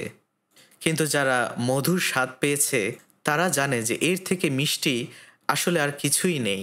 কিন্তু দাউদ এখানে বলছেন যে ঈশ্বরের বাক্য মধুর থেকেও তার কাছে মধুর লাগছে, মিষ্টি লাগছে। তো দাউদ অবশ্যই সবচেয়ে খাঁটি এবং মিষ্টি মধুর স্বাদ নিয়েছিল। দাউদ অবশ্যই ঈশ্বরের বাক্য পড়তে এবং শুনতে ভালোবাসতেন এবং তিনি ঈশ্বরের বাক্য মুখস্থ করতেও ভালোবাসতেন। তিনি ঈশ্বরের বাক্য তার হৃদয়ের মাঝে গেঁথে রাখতে ভালোবাসতেন এবং সেই মতো জীবনযাপন করতেন। কেন তিনি এটা করতেন? কারণ ঈশ্বরের বাক্য থেকে তিনি আনন্দ এবং সুখ পেতেন। তার কাছে ঈশ্বরের বাক্য মধুর থেকেও মিষ্টি লাগত। আপনার কাছে কি মনে হয়, বাইবেল কি আসলেই মধুর থেকেও মিষ্টি হতে পারে? কিছু কিছু মানুষ যখন প্রেমের উপন্যাস পড়ে, তারা সারা রাত জেগে সেই বইগুলো পড়ে এবং তাদের চোখ লাল হয়ে যায়, কারণ তারা সারা রাত না ঘুমিয়ে সেই উপন্যাসটি পড়ত। কিন্তু যখন সেই মানুষগুলো বাইবেল খোলে, তারা কয়েকটি বাক্য পড়ার পরেই নাক ডাকা শুরু করে। এমনকি আমি এটাও শুনেছি যে কেউ কেউ বাইবেল পড়ে যখন তাদের ঘুমের সমস্যা হয়, কারণ এটি তাদের তাড়াতাড়ি ঘুমাতে সাহায্য করে। কিন্তু আসলে এমনটি হওয়া উচিত নয়। অবশ্যই আমরা যখন ক্লান্ত থাকি, যখন আমরা কোনো কিছু পড়ি, সেটা বাইবেল হোক অথবা যে কোনো কিছুই হোক, সেটি আমাদের ঘুম নিয়ে আসে। কিন্তু যখন আপনি আপনার মধ্যে ঈশ্বরের বাক্যের স্বাদ নিয়ে আসবেন, তখন আপনি সত্যিকার অর্থে সময় সম্পর্কে ভুলে যাবেন। আমরা প্রায় এই কথাটি বলি, আমার বাইবেল পড়া উচিত, আমার বাইবেল পড়তে হবে। কিন্তু আসল প্রশ্নটি হলো, সত্যি কি বাইবেলের বাক্যের স্বাদ আপনার কাছে ভালো কিনা? ঠিক যেমনটা আমরা সুস্বাদু খাবার খাই, ঠিক তেমনি ঈশ্বরের বাক্য আমাদের প্রাণকে তুষ্ট করছে কিনা। গীতসংগীতা দাউদ বলেছেন, ঈশ্বরের বাক্য তার কাছে মধুর থেকেও আরও মধুর লাগে। যখন আপনি ঈশ্বরের বাক্য আপনার হৃদয়ে রাখবেন এবং সেই মতো জীবনযাপন করবেন, তখন আপনি সেই বাক্যের অর্থ বুঝতে পারবেন এবং সত্যিকারের আনন্দ পাবেন। আসুন আমরা গীতসংহিতা 119 অধ্যায় 105 পদ দেখতে চাই। গীতসংহিতা 119 অধ্যায় 105 পদ। আসুন আমরা একসাথে পড়তে চাই। তোমার বাক্য আমার চরণের প্রদীপ, আমার পথের আলোক। এখানে বলা হয়েছে, তোমার বাক্য আমার পথ দেখাবার বাতি, আমার চলার পথের আলোক। যদি আপনার কাছে আলো না থাকে, তাহলে আপনি কখনোই পথ খুঁজে পাবেন না। অনেক আগে একদিন একটি গ্রামের চার্চে আমাকে নিমন্ত্রণ জানানো হয়েছিল যেন সেখানে একটি বাইবেল সেমিনার হয়। এবং আমি যখন সেখানে গেলাম, সেখানে আমি একজন চার্চের প্রবীণ ব্যক্তির বাসায় ডিনার করেছিলাম। এবং এরপরে আমি সেই বাড়ি থেকে বের হলাম এবং চার্চের উদ্দেশ্যে রওনা দিলাম। এবং আমি সেখান থেকে হেঁটে হেঁটে যাওয়ার সিদ্ধান্ত নিলাম, কারণ চার্চটি সেখান থেকে খুব একটা বেশি দূরে ছিল না। কিন্তু যখন আমি হাঁটা শুরু করলাম, তখন আমি বুঝতে পারলাম যে আমি হয়তোবা ভুল পথে চলে এসেছি। আমি আসলে আমার পথ হারিয়ে ফেলেছিলাম, কারণ সেখানে অনেক অন্ধকার হয়ে যাচ্ছিল। যদিও সেই পথটি আমার সামনেই ছিল, কিন্তু সেই পথটি আসলে আমি মিস করে ফেলেছি। তাই আমি কিছুটা চিন্তিত ছিলাম। ঠিক তখন আমি দেখলাম যে অপর দিক থেকে কিছু মানুষ সেই পথ দিয়ে আসছে। তখন আমি তাদের মধ্যে থেকে সবচেয়ে বয়স্ক ব্যক্তিকে এই প্রশ্ন করলাম যে, দয়া করে আমাকে একটু বলবেন সেই চার্চে যাওয়ার পথ কোনটি? তখন তিনি এই উত্তর দিলেন যে, আপনি আমাদের সঙ্গে আসুন, আমরা চার্চের দিকেই যাচ্ছি। তো আসলে বাইবেল সেমিনার প্রচারক পার্টিসিপেন্টদের অনুসরণ করে চার্চে গেল। এই বিষয়টি নিয়ে একটু চিন্তা করুন। আসলে আমি পথ হারিয়ে ফেলেছিলাম, কারণ আমার কাছে কোনো আলো ছিল না। যদিও আমার সামনেই সেই রাস্তাটি ছিল, কিন্তু আমি তা দেখতে পাইনি। আর এই কারণে আমি অন্ধকারের মধ্যে ভুল রাস্তা দিয়ে চলে যাচ্ছিলাম। এবং আপনি যদি অন্ধকারে হাঁটেন, তাহলে খুব সহজেই আপনি হোঁচট খাবেন। আর এই কারণেই বাইবেলে এই কথা লেখা আছে, তোমার বাক্য আমার চরণের প্রদীপ, আমার পথের আলোক। এই সমস্ত জগৎ হলো অন্ধকারাচ্ছন্ন। আমরা ঈশ্বরের বাক্য ছাড়া কখনোই সঠিকভাবে জীবনযাপন করতে পারবো না। ঠিক যেমনটা প্রদীপ বা বাতি সমস্ত অন্ধকার পথকে আলোকিত করে, ঠিক তেমনি ঈশ্বরের বাক্য আমাদেরকে চলার পথ দেখায়। এখানে দাউদ বলেছেন, তোমার বাক্য আমার চরণের প্রদীপ, আমার পথের আলো। এরকম একটি গান রয়েছে যে, সেই সমস্ত কিছু আমি আবার দেখি, কত সুন্দর জীবন্ত বাক্য, সুন্দর এবং জীবন্ত বাক্য, আমাকে বিশ্বাস এবং কর্তব্য শেখাও। গানে লেখা আছে, আমাকে বিশ্বাস এবং কর্তব্য শেখাও। অর্থাৎ আপনি যদি বাক্য না জানেন, তাহলে খুব সহজে আপনি আপনার পথ হারিয়ে ফেলবেন। তাহলে আপনি কি শুধু গানগুলোই গাইছেন, নাকি সেই বাক্যগুলো বোঝার চেষ্টা করছেন? এবং আরেকটি গান আছে এরকম, হে প্রভু, কেন আমি তোমার কাছ থেকে বিচ্ছিন্নভাবে ঘুরে বেড়াই, অথবা মরুভূমিতে রুটির জন্য কাঁদি। তোমার শত্রুরা আমার দুঃখ দেখে আনন্দিত হয়, আর আমি যে কাঁদছি তা দেখে তারা হাসে। যদি আপনি ঈশ্বরের বাক্য না জানেন, তখন আপনি প্রবাসী হয়ে মরুভূমিতে রুটির জন্য কাঁদবেন। ঈশ্বরের বাক্য আমাদেরকে স্পষ্ট দেখিয়ে দিচ্ছে আমাদের কোথায় যাওয়া উচিত। কারণ আমরাই তারা যারা বাক্যের মধ্য দিয়ে ঈশ্বরের ইচ্ছা বুঝতে পেরেছি এবং ঈশ্বরের পরিকল্পনা সম্পর্কে জানি। এখানে বলা হয়েছে, তোমার বাক্য আমার চরণের প্রদীপ, আমার পথের আলো। পবিত্র আত্মা আমাদেরকে বাক্যের মধ্য দিয়ে শিক্ষা দিচ্ছে যেন আমরা সেই পথ অনুযায়ী চলতে পারি। এই খ্রিস্টান জীবনটি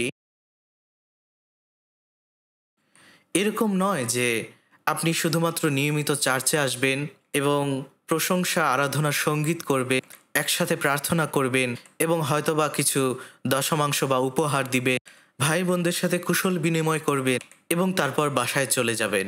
আসলে এটা খ্রিস্টান জীবন নয়। সত্যিকার অর্থে মণ্ডলী বলতে কি বোঝায়? আপনারা জানেন যে কোরিয়ান ভাষায় মণ্ডলী শব্দটি দুইটি অক্ষর নিয়ে গঠিত। একটি অক্ষর দ্বারা বোঝানো হয়েছে শিক্ষা এবং আরেকটি অক্ষর দ্বারা বোঝানো হয়েছে একত্রিত হওয়া। এই শব্দটি একেবারেই সঠিক শব্দ। মণ্ডলী হলো এমন একটি জায়গা যেখানে আমরা একত্রিত হই এবং ঈশ্বরের বাক্য থেকে শিক্ষা লাভ করি। আমরা আমাদের নিজেদের জ্ঞান দিয়ে কখনোই ঈশ্বরের বাক্য বুঝতে পারবো না। এটি সম্পূর্ণ পবিত্র আত্মার মধ্য দিয়ে আমরা শিক্ষা লাভ করতে পারি। তাই যখন আমরা একত্রিত হই এবং সহভাগিতা করি, তখন ঈশ্বর পবিত্র আত্মার মধ্য দিয়ে আমাদেরকে শিক্ষা দেন। মণ্ডলীর প্রধান উদ্দেশ্য হল যেন আমরা একত্রিত হই এবং ঈশ্বরের বাক্য শুনি। তাই আমাদেরকে অবশ্যই মনোযোগের সাথে ঈশ্বরের বাক্য শুনতে হবে এবং শুধুমাত্র শোনা নয়, যেন আমরা ব্যক্তিগতভাবে ঈশ্বরের বাক্য পড়ি। আর এই কারণে প্রকাশিত বাক্য 1 অধ্যায় 3 পদে লেখা আছে, ধন্য তাহারা যাহারা শ্রবণ করে এবং ইহাতে লিখিত কথা সকল পালন করে, কেননা কাল সন্নিকট হইল। আসলে শোনা হলো এক ধরনের শিক্ষা লাভ করা। তাই এখানে লেখা আছে ধন্য তাহারা যাহারা শ্রবণ করে এবং ইহাতে লিখিত কথা সকল পালন করে। যদি আপনি গীতসংহিতা 32 অধ্যায় 8 পদ দেখেন, সেখানে লেখা আছে, আমি তোমাকে বুদ্ধি দিব ও তোমার গন্তব্য পথ দেখাইব, তোমার উপরে দৃষ্টি রাখিয়া তোমাকে পরামর্শ দিব। আমাদের কোন পথে চলা উচিত তা ঈশ্বর আমাদেরকে শিক্ষা দেবেন। তার দৃষ্টি সবসময় আমাদের দিকে থাকে যে আমরা কখনো ভুল পথে যাচ্ছি কিনা। আমার মনে আছে অনেক অনেক দিন আগে আমি সগিফো চেজু দ্বীপে গিয়েছিলাম, যেটা কোরিয়ায় অবস্থিত। সেখানে আমি একজনের সাথে দেখা করতে গিয়েছিলাম। আমি সেখানে একজন মহিলাকে ঠিকানা জিজ্ঞাসা করেছিলাম। তখন তিনি এভাবে বললেন যে আপনি এখানে যাবেন, তারপরে সামনে যাবেন, তারপরে এখানে যাবেন। কিন্তু যখন আমি হাঁটতে শুরু করলাম, আমি একটি ছোট জায়গায় চলে আসলাম। আমি বুঝতে পারছিলাম না যে এরপরে আমি কোথায় যাব। তাই যখন আমি ঘুরে তাকালাম, তখন তিনি আবার বললেন যে না, এই দিকে না, আপনি এই দিক দিয়ে যান। তার মানে তিনি আসলে দূর থেকে দেখছিলেন যে আমি আসলে সেই দিকে যাচ্ছি কিনা। তিনি নজর রাখছিলেন। ঠিক তেমনই ঈশ্বর যখন আমাদেরকে শিক্ষা দেন কোন পথ দিয়ে যেতে হবে, তিনি যে শুধুমাত্র আমাদেরকে শিক্ষা দেন তা নয়, তিনি আমাদের উপর নজর রাখেন। তিনি এটা দেখেন যে সত্যি কি আমরা তার পথে চলছি কিনা। আর এই কারণে এখানে লেখা আছে, আমি তোমাকে বুদ্ধি দেব ও তোমার গন্তব্য পথ দেখাইব, তোমার উপরে দৃষ্টি রাখিয়া তোমাকে পরামর্শ দিব। তার পরের পদেই লেখা আছে, তোমরা অশ্ব ও অশ্বতরের ন্যায় হইও না, যাহাদের বুদ্ধি নাই, বল্গা ও লাগাম ভসারূপে পরাইয়া তাহাদিওকে দমন করিতে হয়, নতুবা তাহারা তোমার নিকটে আসিবে না। কখনো কখনো গরুদের নাকে দড়ি লাগানো হয় তাদেরকে টানার জন্য। অর্থাৎ এখানে বলা হয়েছে যেন আমরা ঈশ্বরকে জোরপূর্বক অনুসরণ না করি, যেন আমরা ঘোড়ার মতো হীনবুদ্ধি না হই। যদি আমরা ঘোড়ার মতো হীনবুদ্ধি হই, তাহলে আমাদেরকেও বল্গাও এবং লাগাম পরাতে হবে। আসুন আমরা গীতসংহিতা 119 অধ্যায় 111 পদ, গীতসংহিতা 119 অধ্যায় 111 পদ, আসুন আমরা একসাথে পড়তে চাই। তোমার সাক্ষ্যকলাপ আমি চিরতরে অধিকার করিয়াছি, কারণ সেই সকল আমার চিত্তের হর্ষজনক।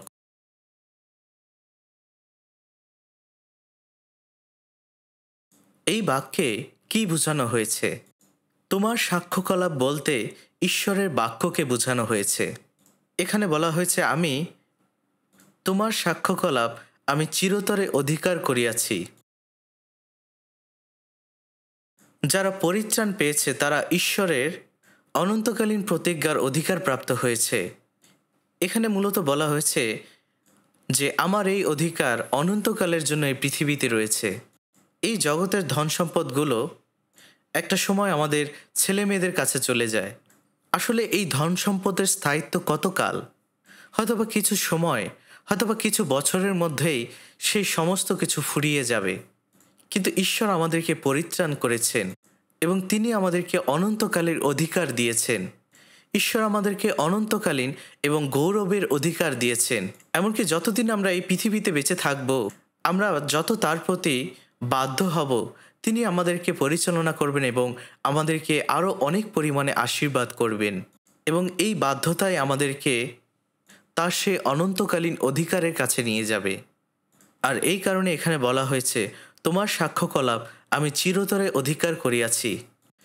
আমাদের জন্য একটি সম্পদ রয়েছে যেটা ঈশ্বর আমাদের কাছে প্রতিজ্ঞা করেছেন, এবং তা হলো যখন আমরা ঈশ্বরের বাক্যের বাধ্য হব তখন তিনি আমাদেরকে সেই অধিকার দিবেন। আর এই কারণে এখানে লেখা আছে, তোমার সাক্ষ্যকলাপ আমি চিরতরে অধিকার করিয়াছি, কারণ সেই সকল আমার চিত্তের হর্ষজনক। যারা পরিত্রাণ পেয়েছে তাদের আসলে সত্যিকার অর্থে এই জগতের কোনো অধিকার নেই। তারা ধনী বা গরিব হোক না কেন, সেটা আসলেই অনেক ক্ষণস্থায়ী এবং শেষ পর্যন্ত এগুলোর কিছুই থাকবে না। কিন্তু ঈশ্বর আমাদেরকে যে অধিকার দিয়েছেন সেটা এই জগতের নয়। তাই আমরা এটা বলতে পারি যে ঈশ্বরের বাক্য হলো সেই জমির বন্দোবস্ত যেটি আমরা অনন্তকালের জন্য পাব।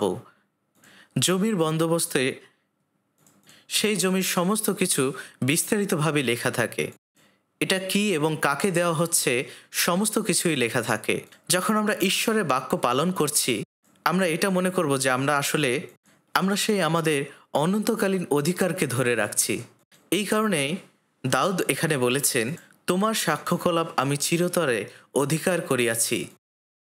এখন আসুন আমরা গীতসংহিতা 119 অধ্যায় 56 পদটি সংক্ষিপ্তভাবে দেখতে চাই। গীতসংহিতা 119 অধ্যায় 56 পদ আসুন আমরা একসাথে পড়তে চাই। আমি ইহাই পাইয়াছি, তোমার নির্দেশ সকল পালন করিয়াছি। এখানে লেখা আছে, আমি ইহাই পাইয়াছি, তোমার নির্দেশ সকল পালন করিয়াছি। আমরা আসলে এটা হিসাব করি না যে আমাদের কত জায়গা জমি, অর্থ এবং ধন সম্পদ রয়েছে, অথবা আমাদের কত টাকা ব্যাংকে রয়েছে। ঠিক যেমনটা দাউদ এখানে বলেছেন, আমি ইহাই পাইয়াছি, তোমার নির্দেশ সকল পালন করিয়াছি। ঈশ্বরের বাক্য পালন করাই হলো সেই অধিকারটি যেটা আমাদের জন্য গচ্ছিত আছে। এটাই হলো আমাদের অধিকার, এটাই হলো আমাদের সত্যিকারের সম্পদ। তাই যখন আমরা ঈশ্বরের বাক্যের বাধ্য হয়ে চলি, তার মূল্য শুধুমাত্র যে এই জীবনে পাবো তা নয়, সেটা আমাদের অনন্তকালের জন্য অধিকার হয়ে থাকবে। যখন আমরা প্রভুর সম্মুখে দাঁড়াবো তখন আমাদের প্রত্যেকের পরিত্রাণই এক, কিন্তু গৌরব এবং অধিকার ভিন্ন ভিন্ন হবে।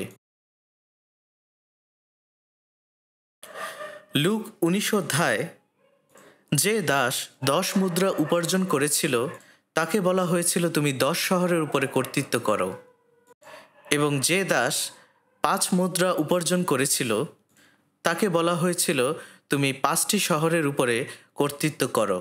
কিন্তু যে দাসটি 1টি মুদ্রা উপার্জন করতে পারেনি তাকে লজ্জা এবং বিদ্রূপ করা হয়েছিল। তাকে বলা হয়েছিল দুষ্ট এবং অলস দাস।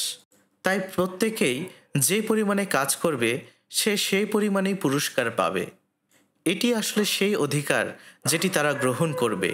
তাই এখানে দাউদ বলেছেন, আমি ইহাই পাইয়াছি, তোমার নির্দেশ সকল পালন করিয়াছি।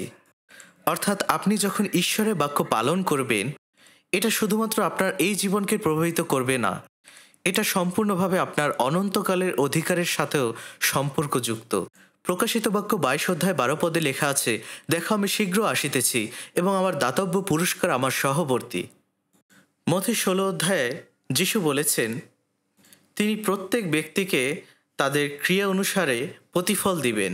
তাই আমাদের ক্ষেত্রে সেটা হলো ঈশ্বরের বাক্য পালন করা, কারণ এই বিষয়টি আমাদের কর্তৃত্ব, আমাদের অধিকারের সাথে সম্পর্কযুক্ত। এটাই একমাত্র বিষয় যেটি আমরা অর্জন করতে পারি। এটি হলো আমাদের সত্যিকারের ধন সম্পদ।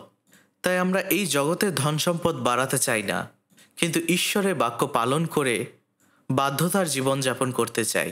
আমাদেরকে অবশ্যই ঈশ্বরের বাক্য পালন করতে হবে যদি আমরা সত্যিকারের ধনী হতে চাই, যদি আমরা অনন্তকালের অধিকার পেতে চাই। যে ব্যক্তি ঈশ্বরের বাধ্যতায় জীবনযাপন করছে সেই ব্যক্তি প্রকৃত ধনী।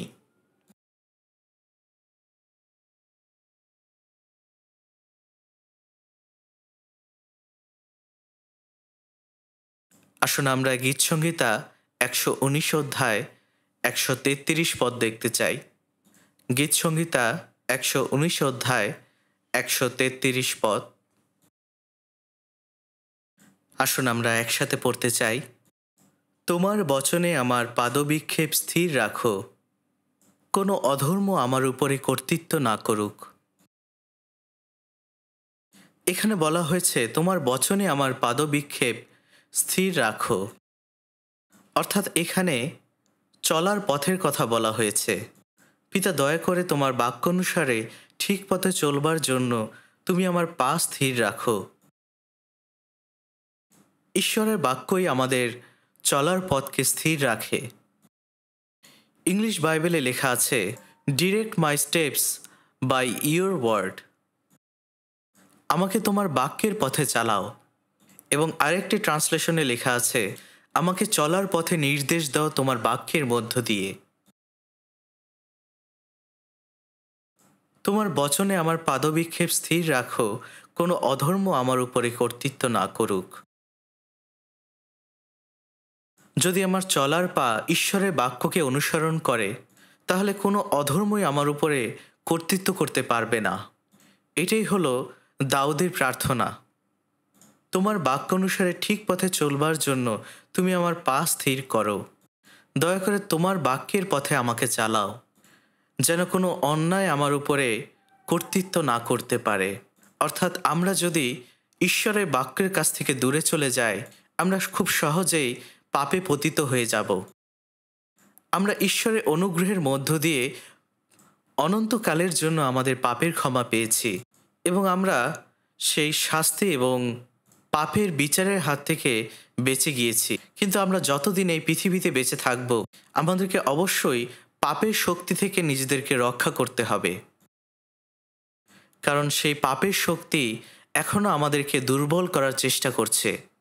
আমাদের মধ্যে এখনও সেই অপরিবর্তনশীল পাপের স্বভাব রয়েছে, আর সেটা হলো আমাদের পুরাতন জীবন, আর এটাই হলো পাপের শক্তি।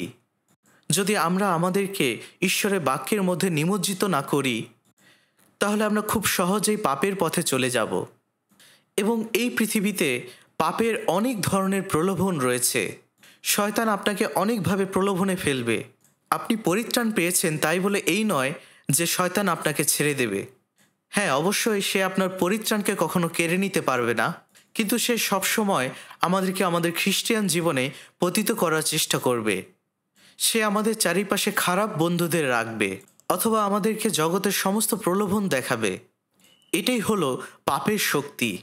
তাই আমাদেরকে অবশ্যই এই জন্য প্রার্থনা করতে হবে যেন আমরা পাপের শক্তি থেকে দূরে থাকতে পারি। ঠিক আমরা যেমনটা দেখেছিলাম যিশুর শেখানো প্রার্থনায়, আর আমাদের পরীক্ষাতে আনিও না, কিন্তু মন্দ হইতে রক্ষা করো। এমনকি খ্রিস্টিয়ান হিসেবেও আমরা আমাদের জীবনে অনেক ধরনের প্রলোভনের সম্মুখীন হতে পারি। এমনকি যিশু নিজেও শয়তান দ্বারা প্রলোভিত হয়েছিলেন। তাকে 3টি পরীক্ষা করা হয়েছিল এবং 3টি পরীক্ষায় তিনি ঈশ্বরের বাক্য দ্বারাই উত্তীর্ণ হয়েছিলেন, কিন্তু তখনও শয়তান যিশুকে ছেড়ে যায়নি। সে মানুষকে প্রলোভিত করেছিল যেন তারা এই কথা বলে যে তুমি যদি ঈশ্বরের পুত্র হও তাহলে তুমি ক্রুশ থেকে নেমে আসো এবং আমরা তোমাকে বিশ্বাস করব। এভাবে সে যীশুখ্রিস্টকে তখনও ক্রুশে পরীক্ষা করেছিল। তখন যিশু যদি এই কথা বলতেন যে ঠিক আছে আমি নেমে আসছি এবং তোমাকে শাস্তি দেব, তাহলে যীশুখ্রিস্ট কখনোই আমাদের পরিত্রাণ করতে পারতেন না। তাই আমরা যখন শয়তান দ্বারা পরীক্ষিত হই, আমাদেরকে অবশ্যই প্রত্যেকবার শয়তানের বিরুদ্ধে বিজয় লাভ করতে হবে এবং সেই সাথে আমরা প্রলোভিত হতে পারি আমাদের পুরাতন পাপের স্বভাবের জন্যে এবং আমরা অন্য মানুষদের দ্বারাও প্রলোভিত হতে পারি। তাই এই ধরনের অনেক প্রলোভন এবং পরীক্ষা আমাদের জীবনে আসবে এবং সেই সমস্ত কিছু থেকে আমাদেরকে উত্তীর্ণ হতে হবে। আমরা শুধুমাত্র এটা নিয়ে আনন্দ করব না যে আমরা পাপের ক্ষমা পেয়েছি, কিন্তু আমাদেরকে প্রতিনিয়ত প্রার্থনা করতে হবে যেন আমরা পাপের শক্তি থেকে উত্তীর্ণ হতে পারি, প্রতিদিনের প্রলোভন থেকে যেন আমরা বিজয়ী হতে পারি। যারা তাদের আত্মায় পাপের ক্ষমা পেয়ে, আপনি কি মনে করেন যে তারা প্রতিদিন পাপ করতে পারে? অবশ্যই না, কারণ এটাই এই পদে বলা হয়েছে যে তোমার বচনে আমার পাদবিক্ষেপ স্থির রাখো, কোনো অধর্ম আমার উপরে কর্তৃত্ব না করুক। আমাদেরকে অবশ্যই এই বিষয়ের জন্য প্রার্থনা করতে হবে। গীতসংহিতা ৩৭ অধ্যায় ২৩ পদে লেখা আছে, সদাপ্রভু কর্তৃক মনুষ্যের পদক্ষেপ সকল স্থিরীকৃত হয়, তাহার পথে তিনি প্রীত। এই বাক্য থেকে আসলে খুব স্পষ্টভাবেই আমরা একটি বিষয় বুঝতে পারছি, যদি কেউ পরিত্রাণ পেয়ে থাকে, যদি কেউ খ্রিস্টিয়ান হয়ে থাকে, ঈশ্বর তার চলার পথ স্থির করেন। যখনই আমরা পরিত্রাণ পাই এবং ঈশ্বরের কাছে ফিরে আসি, তখন ঈশ্বর আমাদের চলার পথ স্থির করেন এবং তিনি আমাদেরকে নির্দেশ দেন। তিনি আমাদের পথগুলোকে মনোনীত করেন এবং তিনি লক্ষ্য রাখেন যে আমরা সেই পথে হাঁটছি কিনা, এবং তিনি তাহার পথে প্রীত। তিনি আমাদেরকে সাহায্য করেন যেন কোনো ধরনের মন্দতা আমাদের উপরে কর্তৃত্ব না করে, এবং যেহেতু তিনি আমাদের সাহায্য করছেন, তাই আমরা সমস্ত প্রলোভন এবং পরীক্ষা থেকে জয়লাভ করতে পারি। তাই এখানে এই প্রার্থনা করা হয়েছে যেন কোনো ধরনের অধর্ম আমার উপরে কর্তৃত্ব না করুক। আমাদেরকে অবশ্যই এই বিষয়ে প্রার্থনা করা উচিত যেন কোনো পাপ আমাদের উপরে কর্তৃত্ব না করে। যারা পরিত্রাণ পেয়েছে, পরিত্রাণ পাবার অর্থ হলো পাপের ক্ষমা লাভ করা। আমরা পাপের ক্ষমা পেয়েছি, তাহলে আমরা কিভাবে আবার পাপের পথে যাব? এবং যেহেতু আমরা পরিত্রাণ পেয়েছি, আমরা কখনোই এরকম চিন্তা করব না যে আমি যেহেতু নরকে যাচ্ছি না, তাহলে আমি যা খুশি তাই করতে পারি। আসলে সত্যি যদি আপনার মধ্যে সেই চিন্তা থাকে, তাহলে আপনাকে চেক করতে হবে যে আপনি সত্যি পরিত্রাণ পেয়েছেন কিনা। আপনি যদি পরিত্রাণ পেয়ে থাকেন, তার অর্থ হলো আপনার বাকি জীবনটা ঈশ্বরের ইচ্ছাই কাটাবেন। গীতসংহিতা ১১৯ অধ্যায় ১৪৭ পদ, ১১৯ অধ্যায় ১৪৭ থেকে ৪৮ পদ পর্যন্ত আসুন আমরা একসাথে পড়তে চাই। আমি প্রভাতের অগ্রেও আর্তনাদ করিলাম, আমি তোমার বাক্যসমূহের অপেক্ষাতে ছিলাম। আমার চক্ষু রাত্রিজামের পূর্বে উন্মিলিত ছিল, যেন তোমার বচন ধ্যান করিতে পারি। এটা হলো দাউদের সাক্ষ্য। আমি ভোর হওয়ার আগেই সাহায্যের জন্য কাঁদি, তোমার প্রতিজ্ঞার উপর আমি নির্ভর করে আছি। দিন শুরু হবার পূর্বেই তিনি ঈশ্বরের কাছে সাহায্যের জন্য কাঁদতেন। তিনি ঈশ্বরের কাছে প্রার্থনা করতেন, গভীর আর্তনাদের সাথে প্রার্থনা করতেন এবং ঈশ্বরকে ধন্যবাদ দিতেন। এখানে বলা হয়েছে, আমি প্রভাতের অগ্রেও আর্তনাদ করিলাম এবং আমি তোমার বাক্যের উপরে নির্ভর করে আছি। আমার চক্ষু রাত্রিজামের পূর্বে উন্মিলিত ছিল, যেন তোমার বচন ধ্যান করিতে পারি।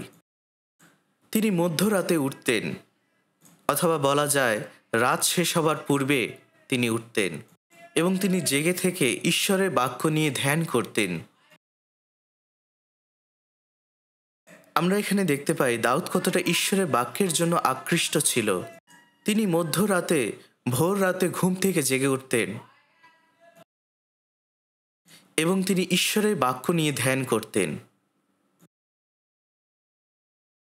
তিনি ঈশ্বরকে ধন্যবাদ দিতেন, ঈশ্বরের কাছে প্রার্থনা করতেন এবং তিনি ঈশ্বরের বাক্য নিয়ে ধ্যান করতেন। আপনি যখন রাতে ঘুমাতে যান, তখন আপনি কি করেন? আপনি হয়তোবা ভাবছেন, ওহ পাস্টর এটা কি বলছে, আমি তো তখন ঘুমিয়েই পড়ি। ঘুমাতে যাবার পূর্বে আপনাকে ঈশ্বরের বাক্য নিয়ে ধ্যান করতে হবে। আপনার চিন্তা করা উচিত আপনি বাক্য থেকে কি শিক্ষা লাভ করলেন, এবং সেই বাক্য নিয়ে চিন্তা করুন যে বাক্যটি আপনি মুখস্থ করতে চান। এটাই হলো ধ্যান করা। কারণ ঈশ্বরের বাক্যই হলো জ্যোতি, এবং আমাদের কাজ হলো প্রতিনিয়ত তার বাক্য নিয়ে ধ্যান করা, দিন রাত ধ্যান করা। আর ধ্যান করার অর্থ হলো বাক্য নিয়ে চিন্তা করা। আমার ক্ষেত্রে আমার কাজ হলো সারা সপ্তাহ ধরে ঈশ্বরের বাক্য নিয়ে চিন্তা করা রবিবারের সারমনের জন্য। আমি প্রতিনিয়ত ঈশ্বরের বাক্য নিয়ে চিন্তা করি, কি নিয়ে আমাকে কথা বলতে হবে, এবং সেই বিষয়ে ধ্যান করি। এমনকি যখন আমি ঘুমাতে যাই তখনও আমি বাক্য নিয়ে চিন্তা করি, এবং আশ্চর্য হয়ে বুঝতে পারি যে ঈশ্বর আমাকে তার বাক্য বুঝতে সাহায্য করছেন। এবং কখনো কখনো আমি সেগুলো লিখে রাখি, কারণ আমার ভয় হয় হয়তোবা আমি সেগুলো ভুলে যেতে পারি। কেউ কেউ এটা বলে যে এটা খুব ভালো একটি বিষয় যখন আমরা ঘুমানোর আগে কোনো কিছু লিখে রাখি। দয়া করে আপনি সেগুলো লিখে রাখবেন, যে বিষয়গুলি আপনি প্রার্থনা এবং ধ্যানের মধ্য দিয়ে বুঝতে পেরেছেন। অবশ্যই আপনারা এগুলো ঘুমানোর আগে করবেন, কিন্তু কখনো কখনো ঘুমানোর পূর্বে এই নোটস করাটা খুবই কষ্টসাধ্য। তাই আপনাকে অবশ্যই ঘুমানোর পূর্বে এই বিষয়টি চর্চা করতে হবে, বারবার এটা প্র্যাকটিস করতে হবে, যেন আপনি ঘুম থেকে উঠে এটা না চিন্তা করেন যে ওহ, আমি ঘুম থেকে উঠে কি চিন্তা করছিলাম। তাই এই নোট করার অভ্যাসটি খুবই ভালো একটি বিষয়। তাহলে আপনি যা চিন্তা করছেন সেগুলো কখনো ভুলে যাবেন না। ঈশ্বর আমাদেরকে বাক্য দিয়ে থাকেন, আর আমাদেরকে সেই বাক্য নিয়ে অবশ্যই ধ্যান করতে হবে, যেন আমরা সেই বাক্যগুলো বুঝতে পারি।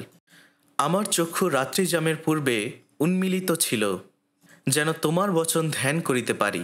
দাউদের মধ্যে ঈশ্বরের বাক্যের প্রতি অত্যন্ত আকাঙ্ক্ষা ছিল।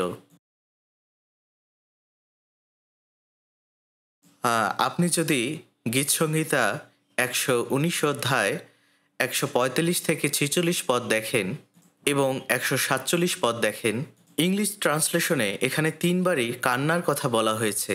১৪৫ পদ থেকে পড়ি।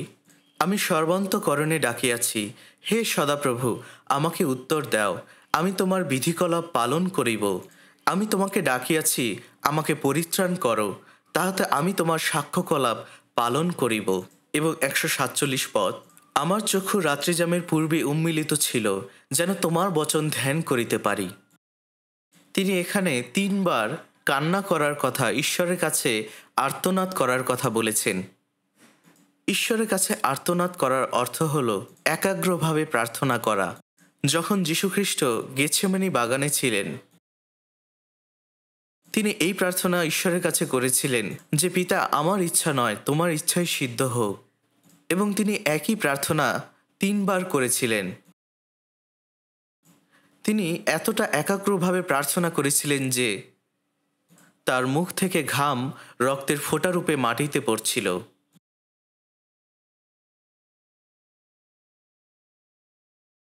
যীশুখ্রিস্টের আমাদের মতো একই শরীর ছিল। তিনি ক্লান্ত হতেন, তিনি তৃষ্ণার্ত হতেন, তিনি ক্ষুধার্ত হতেন, তিনি দুঃখার্ত হতেন, এমনকি তিনি কখনো কখনো কেঁদেছিলেন।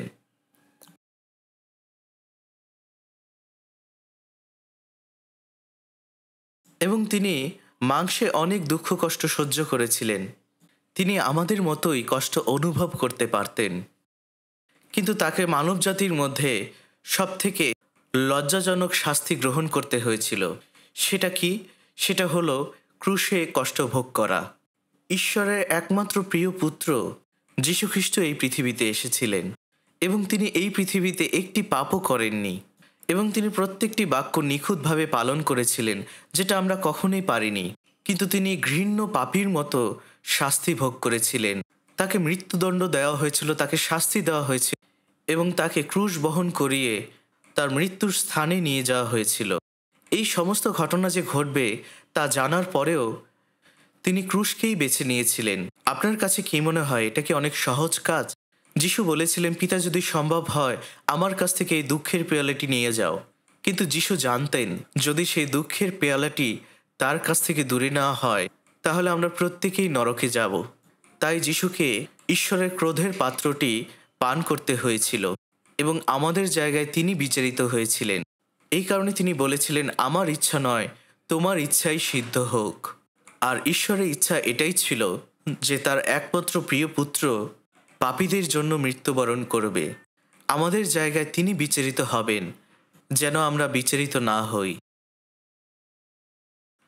তো ঠিক যেমনটা বলছিলাম, যিশু যদিও চাননি তার এই দেহে এই কষ্ট ভোগ করতে,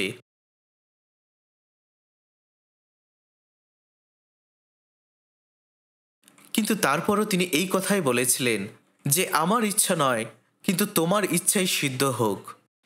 তিনি নিজেকে সম্পূর্ণভাবে ঈশ্বরের ইচ্ছায় সমর্পিত করেছিলেন। কিন্তু এটা সত্যিই একটি অনেক কঠিন কাজ। তিনি একই প্রার্থনা 3 বার করেছিলেন। আমি কোরিয়ার একটি বিভাগীয় চার্চের সম্পর্কে একটি ঘটনা জানি, সেই বিষয়ে আপনাদেরকে একটু বলতে চাই। সেখানে আমাদের ব্রাদার সিস্টারদের সংখ্যা অনেক বেশি পরিমাণে হয়ে গিয়েছিল, তাই তাদের একটি নতুন চার্চ বিল্ডিংয়ের প্রয়োজন ছিল। কিন্তু সমস্যা হলো তাদের কোনো জায়গা ছিল না, তাই তারা একটি নতুন জায়গা খুঁজছিল। সেই সময় সেখানকার একজন ডিকনের অনেক বড় একটি ধান ক্ষেত ছিল। বর্তমান সেখানে কাজ করে এখন সেটি বসবাসের স্থান হয়েছে। তো সেই জায়গাটি আসলে খুব সুন্দর একটি জায়গা ছিল, কিন্তু সমস্যা হলো সেই চার্চের অনেক অল্প টাকা ছিল এবং তারা এটা দেখছিল যে সেই জায়গাটি চার্চের জন্য খুব উপযুক্ত একটি জায়গা। অবশ্যই সেই ডিকনের জন্য এটি অনেক কঠিন একটি কাজ ছিল। এটাই আশা করা হয়েছিল যে তিনি হয়তোবা সেই জায়গাটি দিয়ে দিবেন, কিন্তু সেই ডিকন আসলে সেই জায়গাটি দিতে চাচ্ছিলেন না। তার কাছে মনে হচ্ছিল এটা তার জন্য অনেক বেশি কিছু। তাই এই বিষয়গুলো নিয়ে তিনি অনেক মতবিরোধিতা করেছিলেন এবং একটা পর্যায়ে তিনি অসুস্থ হয়ে পড়েন এবং হসপিটালে ভর্তি হন। এটা আসলে সত্যি ঘটনা। সেই ডিকন আসলে এই প্রস্তাবের প্রতি মতবিরোধ করেছিলেন। মনে রাখবেন, কেউ তাকে সেই জায়গাটি দিতে বলেননি। তিনি মূলত নিজেই নিজের সাথে যুদ্ধ করেছিলেন এবং তিনি একটি পর্যায়ে আমাকে ফোন দিলেন। তিনি সিওলে আমাকে ডাকলেন এবং বললেন যে পাস্টর, আমি সিদ্ধান্ত নিয়েছি আমার জায়গাটি চার্চ বিল্ডিংয়ের জন্য দিয়ে দেব। তিনি মূলত এই সিদ্ধান্ত নেওয়ার জন্য অনেক কঠিন পরিস্থিতির মধ্য দিয়ে গিয়েছিলেন এবং সত্যি তখন আমি তাকে গভীরভাবে ধন্যবাদ জানালাম। আপনারা কি জানেন কোন চার্চ ছিল এটি? আমার কি বলা এটা উচিত হবে যে এটা কোরিয়ার কোন চার্চ? এখন সেই ডিকন প্রভুর কাছে ফিরে গিয়েছেন এবং তিনি অনেক অভূতপূর্ব কাজ করেছিলেন। তিনি ঈশ্বরের উদ্দেশ্যে সঠিক সিদ্ধান্তই নিয়েছিলেন। নিজের ইচ্ছাকে বিসর্জন দেওয়া এবং ঈশ্বরের ইচ্ছা পালন করা এটা অনেক কঠিন একটি বিষয়। এমনকি যীশুখ্রিস্ট এটা প্রার্থনা করেছিলেন যে আমার ইচ্ছা নয়, তোমার ইচ্ছাই সিদ্ধ হোক। তিনি এতটাই একাগ্র হয়ে প্রার্থনা করেছিলেন যে তার ঘাম রক্তের ফোঁটা রূপে পড়ছিল। এখানে মূলত নিজের ইচ্ছার সাথে ঈশ্বরের ইচ্ছার যুদ্ধ হয়েছে এবং নিজের ইচ্ছাকে ঈশ্বরের ইচ্ছায় সমর্পিত করা হয়েছে। আমাদেরকে অবশ্যই এই বিষয় নিয়ে যুদ্ধ করতে হবে এবং আমাদেরকে অবশ্যই এই বিষয় নিয়ে প্রার্থনা করতে হবে,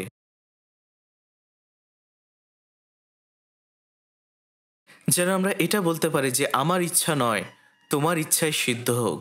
আমাদেরকে অবশ্যই এটা প্রার্থনা করতে হবে যেন আমরা ঈশ্বরের বাক্য অনুসারে জীবনযাপন করি এবং আমাদের মধ্যে অবশ্যই সত্যিকারের সহভাগিতা থাকতে হবে।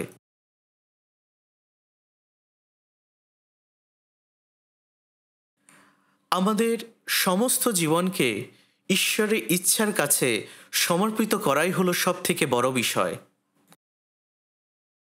এটাই হলো প্রকৃত খ্রিস্টীয় জীবন।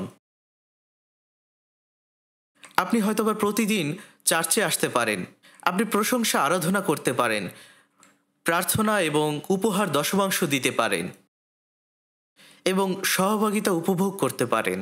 কিন্তু আপনি যদি বাধ্যতা ঘৃণা করেন, তাহলে এটি সবচেয়ে বড় সমস্যা। মনে রাখবেন, আপনার দেহ কিন্তু এই বাধ্যতাকে ঘৃণা করে, কারণ বাধ্যতার জন্য প্রয়োজন দুঃখ কষ্ট এবং ত্যাগ স্বীকার। কিন্তু এই বিষয়টি আমাদের শরীর ঘৃণা করে। আমাদের শরীর এটাই বলবে যে কোনো রকমভাবে এটা করো, কিন্তু আসলে যারা এখনো পরিত্রাণ পায়নি তারাও এই ধরনের জীবনযাপন করতে পারে। এমনকি তাদের মধ্যে অনেকেই উদ্যোগী হয়ে জীবনযাপন করছে। কিন্তু ঈশ্বরের ইচ্ছায় সমর্পিত হওয়া সম্পূর্ণ ভিন্ন একটি জীবন। তাই দাউদ এই কথা বলেছিলেন যে তিনি প্রতিনিয়ত ঈশ্বরের বাক্য নিয়ে ধ্যান করছেন। এমনকি তিনি ঘুমাতে যাওয়ার পূর্বে এবং ভোর রাতে উঠে তিনি ঈশ্বরের কাছে প্রার্থনা করছেন, তার কাছ থেকে সাহায্যের যাচনা করছেন, যেন তিনি ঈশ্বরের ইচ্ছানুসারে চলবার শক্তি পান। আমাদেরকে অবশ্যই তাই করতে হবে। আমাদেরকে অবশ্যই এই মানসিক বিলাস থেকে জয়লাভ করতে হবে। একজন পরিত্রাণপ্রাপ্তকে অবশ্যই নিজের সাথে যুদ্ধ করে জয়লাভ করতে হবে। প্রথম পিতর 2:11 লেখা আছে, যেন আমরা মানসিক অভিলাষ থেকে জয়লাভ করি, কারণ সেই বিষয়গুলো আত্মার সাথে যুদ্ধ করছে। আমাদের এই শরীরের মধ্যে এখনও মানসিক অভিলাষগুলো বাস করছে এবং এটি সবসময় আমাদের আত্মার বিরুদ্ধে যায় এবং আমাদের আত্মা ঈশ্বরের বাক্য পালন করতে ভালোবাসে, কিন্তু আমাদের মাংস এটাকে ঘৃণা করে। তাই আমাদেরকে অবশ্যই পবিত্র আত্মার সাহায্যে মানসিক অভিলাষ থেকে জয়লাভ করতে হবে। এটাই হলো প্রকৃত খ্রিস্টীয় জীবন এবং এটাই বিজয়ের জীবন। তো আমরা দেখেছি দাউদ বলেছেন, ঈশ্বরের ব্যবস্থা তিনি দিন রাত ধরে ধ্যান করছেন এবং তিনি ভোর হবার পূর্বেই ঈশ্বরের বাক্য নিয়ে ধ্যান করেছিলেন। এবং এই ধ্যান করার অর্থ শুধুমাত্র যে গভীরভাবে চিন্তা করা তা নয়, এই বাক্য যেন আমাদের হৃদয়ের মধ্যে থাকে এবং সেই চিন্তা যেন আমাদের জীবনে প্রকাশিত হয়, অর্থাৎ ঈশ্বরের বাক্যকে আমাদের জীবনের প্রত্যেকটি জায়গায় প্রয়োগ করা। আর এটাই হলো ধ্যানের জীবন। তাই আমাদের খ্রিস্টিয়ান জীবন অবশ্যই এমন একটি জীবন হতে হবে যেখানে আমরা ঈশ্বরের ইচ্ছানুসারে জীবনযাপন করছি। দাউদ এই কথাই বলেছিলেন, এই সমস্ত কিছুই আমার, কারণ আমি তোমার ব্যবস্থা সকল পালন করেছি। এটা আসলে কোনো বিষয়ই না, একজন এই পৃথিবীতে যত বেশি ধনী হোক না কেন, যদি তাদের মধ্যে ঈশ্বরের বাক্য না থাকে, তারা ঈশ্বরের চোখে দরিদ্র। এই বিষয়টি লুক 12 লেখা আছে। যীশুখ্রিস্ট একজন ব্যক্তির সাথে কথা বলেছিলেন যিনি অনেক ধনী ছিলেন, কিন্তু ঈশ্বরের চোখে তিনি ধনী ছিলেন না। এই বিষয়টি দ্বারা এই জগতের মানুষদেরকে বোঝানো হয়েছে, এমনকি যারা পরিত্রাণ পেয়েছে তারা হয়তোবা এই জগতে ভালোভাবে জীবনযাপন করতে পারে, কিন্তু তারা হয়তোবা ঈশ্বরের চোখে আত্মিকভাবে ধনী ছিলেন না এবং ঈশ্বরের বাক্য পালন করতে ব্যর্থ হওয়াই হলো সেই চিহ্ন। এটাকেই বলা হয় আত্মিক দারিদ্রতা। তার মানে আপনার কাছে ঈশ্বরের কাছ থেকে পাওয়া অধিকারের অভাব রয়েছে। তাই আমাদেরকে ঈশ্বরের বাক্য পালন করতে হবে, যেন আমরা এটা বলতে পারি যে আমি তোমার বাক্য পালন করেছি, তাই এই অধিকার আমার। যদি আজকেই যিশুর দ্বিতীয় আগমন হয়, তাহলে যখন থেকে আমরা পরিত্রাণ পেয়েছি সেই সময় থেকে আমরা ঈশ্বরের সাথে মিলিত হওয়ার আগ পর্যন্ত আমরা যা কিছু করেছি সমস্ত কিছুই প্রকাশ করা হবে। 2 করিন্থীয় 5:10 লেখা আছে, কারণ আমাদের সকলকে খ্রিস্টের বিচারসনের সম্মুখে প্রত্যক্ষ হইতে হইবে, যেন সৎকার্য হোক কি অসৎকার্য হোক, প্রত্যেক জন আপনার কৃতকার্য অনুসারে দেহ দ্বারা উপার্জিত ফল পায়। দেহের ইচ্ছানুসারে জীবনযাপন করাই হলো অসৎ কাজ এবং পবিত্র আত্মার ইচ্ছায় জীবনযাপন করা হলো সৎ কাজ।